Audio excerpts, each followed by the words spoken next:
Et lorsque on est en accord avec cette idée-là, cette espèce de manque, cette sensation d'être accompli-là cesse directement et ce besoin d'aller assouvir des désirs qui sont à court terme et superficiels cesse.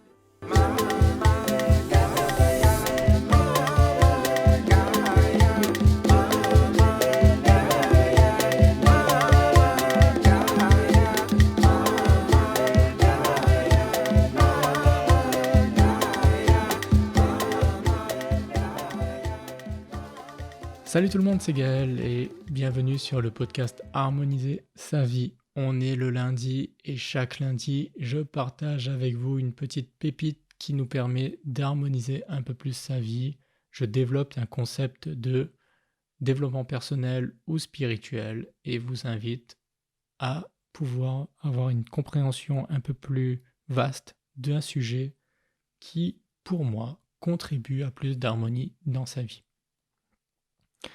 Je fais suite à l'épisode de la semaine dernière qui est parlé de l'ego et aujourd'hui j'aimerais vous donner quelques conseils pour vous permettre de ne pas tomber dans les pièges de l'ego.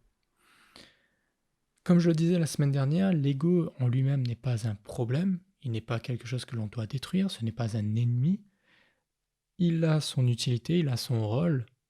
La problématique de l'ego, c'est lorsque l'on s'identifie pleinement à l'ego et que l'on pense qu'on est uniquement notre ego. Et pour pouvoir créer ce sentiment-là à l'intérieur de nous, l'ego, on peut dire, il a des stratagèmes.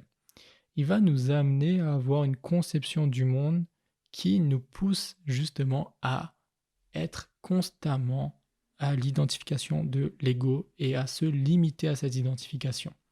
Il y a une espèce de guerre, si je peux dire, à l'intérieur de nous, entre l'ego qui peut prendre toute la place et justement l'expression de notre véritable soi qui veut aussi prendre la place. Il y a cette espèce de guerre constante entre les deux et parfois on fluctue entre eux, on est plus en accord avec son véritable soi, on est plus en accord avec son ego et cette fluctuation-là est juste normale, c'est ce qui fait la vie justement sur la Terre. Donc, le problème c'est, comme je vous dis, lorsqu'on reste figé, lorsqu'on reste dans l'ego. À ce moment-là, qu'est-ce qui se passe? Alors, le premier point que j'ai pu découvrir, mettre en lumière sur les stratagèmes de l'ego pour justement nous amener à nous figer dans l'ego, c'est ce que j'appelle la boulimie de l'ego. La boulimie de l'ego, c'est cette idée que l'on a à courir à l'assouvissement sans fin. C'est-à-dire qu'on a souvent des désirs qui sont poussés par des choses qui sont extérieures à nous-mêmes. Ça peut être par exemple la soif de reconnaissance, le besoin de plaire aux autres, le besoin de cumuler du matériel. Tout cela, généralement, ce sont des choses que, si on se pose vraiment à un moment, on se pose la question de se dire, est-ce que moi, j'ai réellement besoin de cela? Ou est-ce que c'est juste pour justement faire le beau, pour la soif de reconnaissance, c'est juste par exemple pour être reconnu par les autres? Est-ce que c'est le besoin de plaire aux autres justement, que tout le monde nous vénère et nous dise waouh, tu es magnifique? Est-ce que c'est dans ce but? Est-ce que c'est juste de se dire tout ce qu'il y a autour de moi, je le possède et j'ai la possibilité de l'avoir, donc je veux ça, je veux ça, je veux ça, je veux ça? Est-ce que ce sont ces désirs-là qui nous poussent ou est-ce que c'est un réel besoin de j'ai besoin de ça pour vivre? Là, aujourd'hui, je vais travailler pour pouvoir gagner de l'argent, pour pouvoir m'acheter à manger, parce que je sais que mon corps a besoin de se nourrir. Là, c'est pas du tout les mêmes désirs, c'est pas du tout les mêmes choses. Et du coup, la boulimie de l'ego, c'est de multiplier ce type de désirs qui sont souvent à court terme et superficiels. Le fait qu'ils soient à court terme et qu'ils soient aussi superficiels font que, en gros, on a besoin de les renouveler constamment. Et lorsqu'on assouvient de ces désirs-là, on a l'impression qu'il est tout de suite remplacé par un nouveau désir. Donc, j'ai fait quelque chose qui m'a permis d'obtenir de la reconnaissance d'une personne, comme par hasard, il y a une nouvelle personne pour qui j'aurais besoin de ressentir de la reconnaissance aussi. Et c'est un travail sans fin.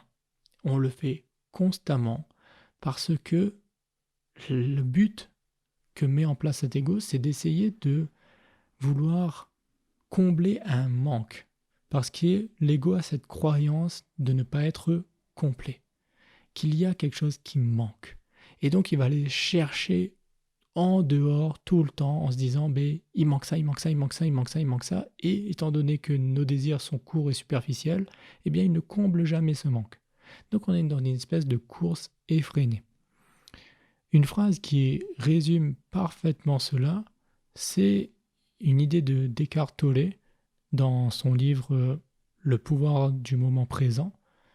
Les gens ont souvent une démarche boulimique de gratification de l'ego et aspirent à acquérir des choses auxquelles ils s'identifient pour pouvoir combler ce trou qu'ils ont en eux.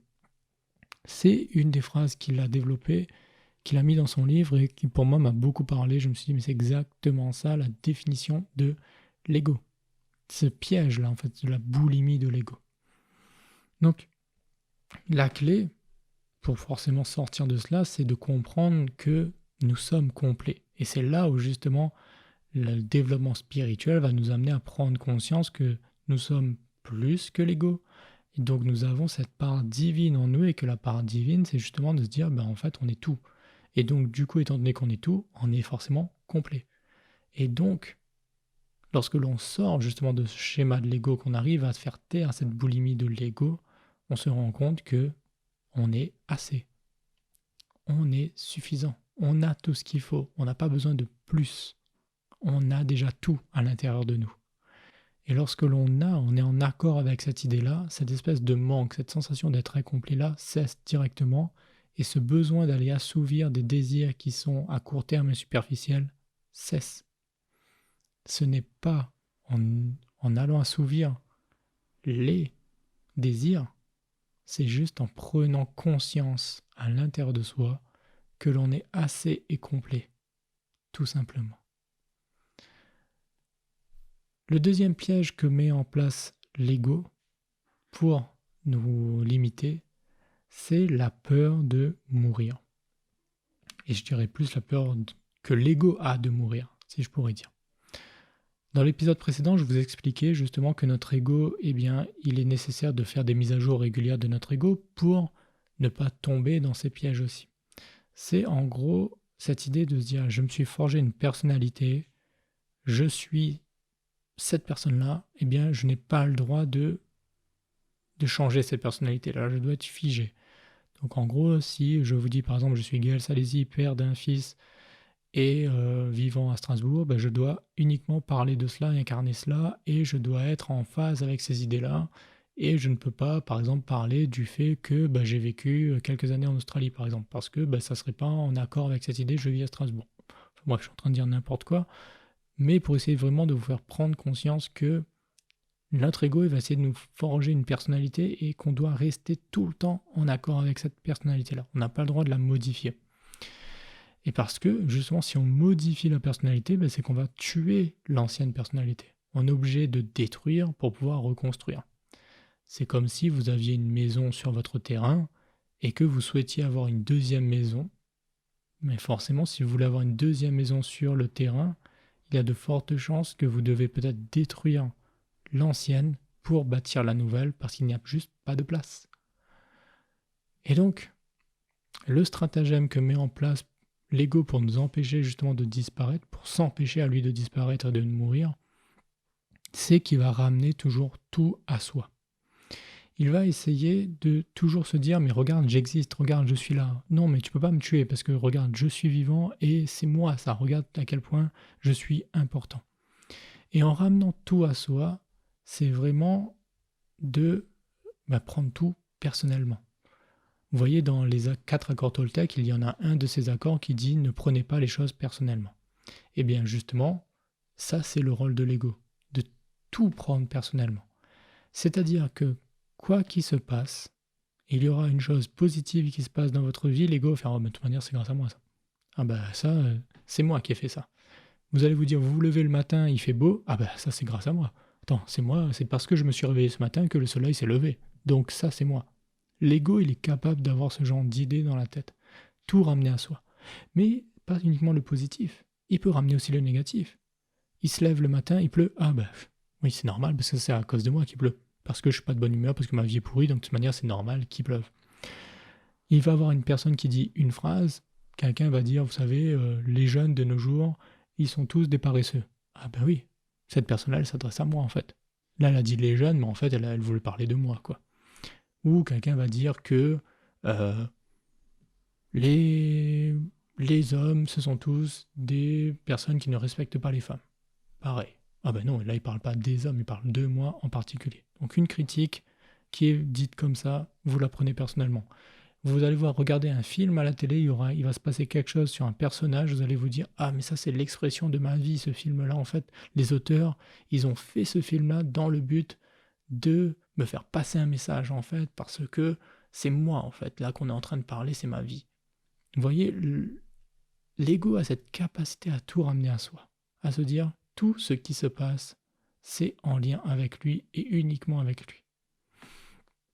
Donc en créant cette espèce d'idée de tout ramener à soi, nous tombons justement dans une forme de peur. Parce que si à ce moment-là, rien n'est en lien avec nous, en gros, on pourrait se dire, ben, on n'existe pas en fait. Et c'est cette peur justement de mourir, cette peur de se dire, ben, si je n'existe pas, qu'est-ce qui se passe en fait? Si on meurt, qu'est-ce qui se passe? Et c'est un peu cette notion de rien, cette notion de d'inconnu, qui nous empêche justement et qui nous limite. On va se dire, bah attends, il faut mieux que je me raccroche à ce que je connais, je me rapproche à moi tout le temps et je m'agrippe à cela. Parce que s'il n'y a plus rien, bah ça fait peur. Ça fait tout simplement peur. Et donc, si on arrive justement à apaiser cette peur de mourir là, on tombe alors à ce moment-là dans l'autre phase où on se dit, mais en fait, le rien, c'est cool. Le rien, c'est plaisant, c'est en paix, c'est serein. Quand on arrive justement à se détacher et à ressentir cela à l'intérieur de soi, alors c'est presque comme si une nouvelle vie démarre. C'est ce moment où on se détache totalement de l'ego et on prend conscience qu'il y a autre chose qui existe au-delà de l'ego. Et quand on va plonger justement dans ce monde justement qui est le monde du tout, le monde complet, le monde de quelque chose de plus grand que soi, on finit par découvrir, mais en fait, il y a autre chose. On n'est pas limité à soi. Il y a tout un macrocosme qui existe et nous faisons partie de ce macrocosme. Et nous sommes aussi, en étant en lien avec lui, nous sommes alors cela aussi. Et lorsque l'on prend cette première goutte, lorsque l'on touche une première fois à cela, cela modifie totalement toutes nos idées parce qu'on se rend compte que l'ego n'est juste pas la finalité. Donc, les deux stratagèmes, on va dire, pour en revenir à ce que je vous disais de l'ego, qui va nous amener à nous limiter, au niveau de cette peur de mourir, de tout ramener à soi, j'appelle ça pour moi deux facettes de l'ego désharmonisé. On a l'ego qui est blessé et on a l'ego qui est surdimensionné. Le premier, on va dire, l'ego qui va être dans la surdimension, il va créer un être qui se croit au centre du monde et qui est la source unique de tout ce qui est positif dans la vie. Alors qu'un ego blessé va au contraire se croire la source unique de tous les maux de la terre. Donc, dans un premier cas, on aura en gros une personne, un ego qui va s'accaparer toutes les récompenses au point de devenir presque un dictateur. Son but, ça va être attirer l'attention, accaparer un maximum de choses, un peu dans cette idée de boulimie que je vous expliquais tout à l'heure, de vraiment se dire tout, il veut tout, encore, il veut encore plus et plus et plus encore. Comme s'il recherche à grandir et à reprendre tout ce qu'il y a autour et se l'accaparer pour se dire je suis grand et je suis fort et c'est moi. Donc, pour moi, ça c'est l'ego surdimensionné. Donc, dans cette quête de toujours plus.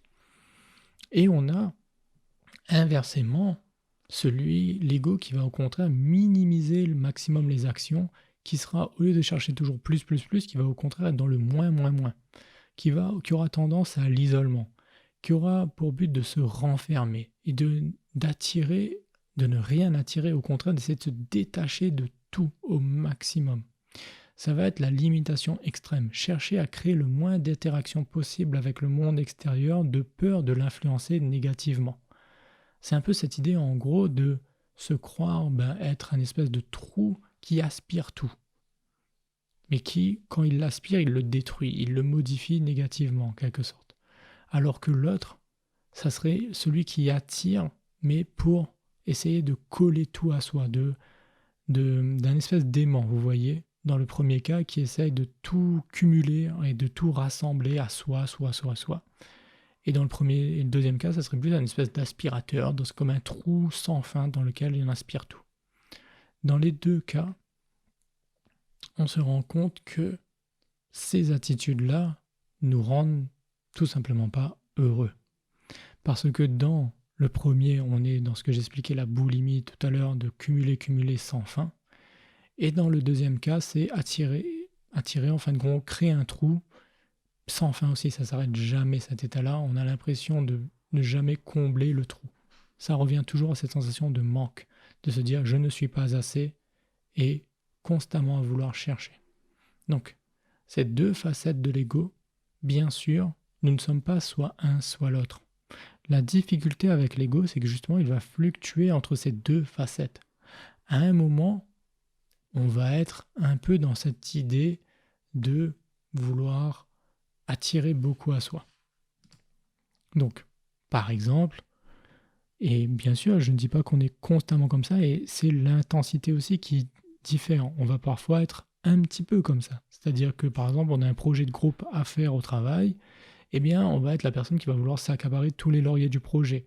De se dire, c'est grâce à moi que le projet a réussi, et les autres, en gros, ils ont participé, mais si j'étais pas là, ça aurait capoté, voilà, c'est moi qui fais le plus gros du travail. Vous voyez cette attitude-là, égo surdimensionné, personne qui va tirer tous les lauriers à soi.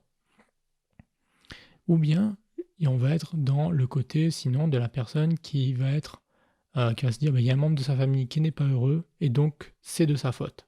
C'est la personne qui va s'accaparer, en gros, les difficultés, le noir, de se, on va dire, minimiser, de se dire, moi, j'ai pas de valeur, en fait. Et c'est parce que je n'ai pas de valeur que les gens autour de moi aussi, ils sont pas bien. En fait, c'est ma faute.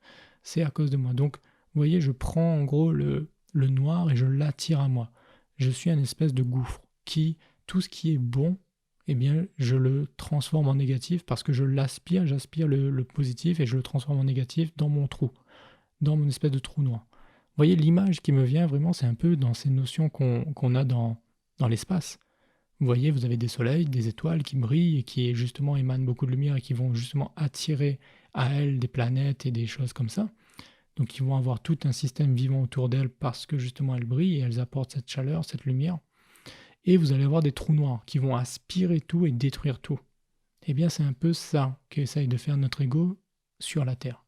C'est qu'il va essayer soit d'attirer tout à soi, s'approprier tout, soit il va justement essayer de détruire. Donc, la clé, c'est vraiment de comprendre quand est-ce qu'on est dans une de ces facettes-là, en fait, et d'en sortir. Quand on se rend compte, par exemple, qu'on veut accaparer tous les lauriers d'un projet, c'est juste se poser, mais attends, si j'étais pas là, qu'est-ce qui se serait passé? Est-ce que le projet n'aurait jamais eu lieu vraiment? Vous voyez cette notion, par exemple, de certaines personnes qui se sentent indispensables au travail, de se dire, de toute manière, sans moi, l'entreprise, elle fonctionnerait jamais. Comment vous le savez? Ça aussi, c'est un côté de se croire vraiment indispensable. Cette notion-là, c'est notre ego qui nous pousse à nous dire, on est surdimensionné, on est indispensable, on est le meilleur, on est... Voilà, que le monde, en gros, cesserait de tourner si nous n'étions plus là. À nouveau, c'est parfois de reprendre cette humilité de se dire non, c'est pas vrai, tout le monde est remplaçable. Quand vous allez quitter la Terre continuera à tourner. Il y aura toujours du monde sur la Terre, il y a toujours une vie.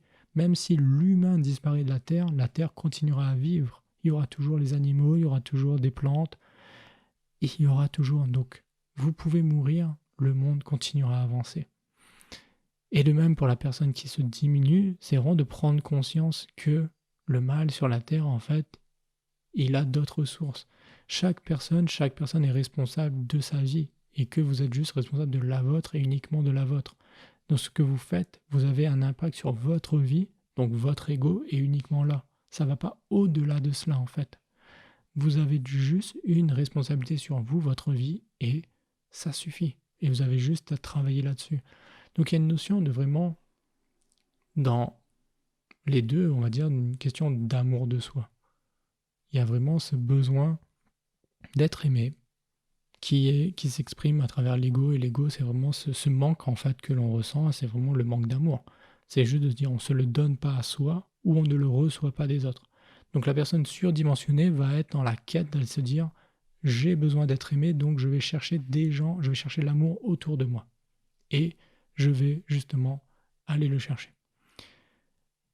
Et la deuxième personne, c'est juste de se dire je ne mérite pas d'être aimé. C'est dans sa tête, c'est on lui donne de l'amour et il le refuse. Il va se dire non, non, non, moi je veux pas d'amour parce que je ne mérite pas.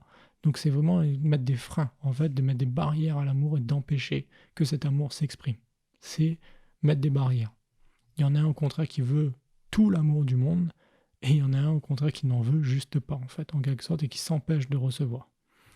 Dans les deux cas, c'est cela les deux facettes qu'il faut travailler, qu'il faut réussir à harmoniser. Qu'on a un côté où on peut recevoir de l'amour et qu'on doit être capable de ce moment se dire c'est bon, j'ai reçu suffisamment d'amour aussi et le reste, on le partage, on le donne. Que l'amour doit fluctuer, doit justement être un flux. Ce n'est pas quelque chose qui doit être figé, c'est pas quelque chose qu'on doit s'accaparer et conserver uniquement pour soi. C'est quelque chose qu'on doit prendre, mais aussi partager et donner. Et de même, on doit s'autoriser à recevoir aussi de l'amour et le recevoir à la hauteur de ce qui nous convient, ce dont nous avons besoin. L'équilibre se trouve justement lorsqu'on a trouvé cette harmonie entre les deux phases, entre justement ce dont j'ai besoin et ce dont je peux donner au reste du monde. Lorsque cela est équilibré, à ce moment-là, on se détache de ce manque, de ce trou, on ne le ressent plus et on est juste en phase avec soi, avec le monde dans lequel on vit. Donc voilà ce qui va conclure l'épisode du jour. Je résume rapidement les différents points que j'ai évoqués. Donc comment ne pas tomber dans les pièges de l'ego? Il faut tout d'abord éviter la boulimie de l'ego, cette volonté à pouvoir chercher de plus en plus, à vouloir combler un trou et un manque. La deuxième, c'est la peur de mourir, la peur de disparaître de l'ego. Ne pas tomber dans ce piège de justement tout ramener à soi par peur de ne pas exister. Et la troisième, c'est les deux facettes de l'ego désharmonisées. Celui qui est blessé, qui se dit qu'il ne mérite pas d'être aimé, et celui qui est surdimensionné, qui croit que tout lui est dû et qu'on doit lui donner tout l'amour du monde. Voilà les clés et les idées que je souhaitais partager avec vous sur cette notion d'ego. J'espère que cela a pu vous apporter quelques éclaircissements, que si ça a été le cas et que vous pensez que cela peut plaire à d'autres personnes d'écouter ce sujet sur l'ego, je vous invite à le partager sur vos réseaux sociaux ou d'envoyer directement le lien du podcast à un ami. Quant à moi, je vous donne rendez-vous dès ce jeudi pour une nouvelle interview d'incarner ses valeurs. On va parler de bienveillance avec une personne avec un cœur énorme, une personne qui incarne pour moi cette bienveillance, qui a à cœur d'œuvrer pour le bien des personnes de son entourage, mais même au-delà de juste du bien de l'humanité. Une personne avec énormément d'amour à donner et franchement, c'est juste fabuleux d'avoir des personnes comme celle-là dans notre monde et de pouvoir côtoyer des personnes, d'avoir pu discuter avec elles a été vraiment un privilège et hâte de vous partager cette interview. Donc rendez-vous dès jeudi. D'ici là, je vous souhaite à tous une merveilleuse semaine. Prenez soin de vous et je vous dis comme à chaque fois, n'allez jamais à l'encontre de ce que vous dit votre cœur. Bye bye. Les mêmes gros moments, la cadeau, la vie, de l'eau pour nous boire, Bardou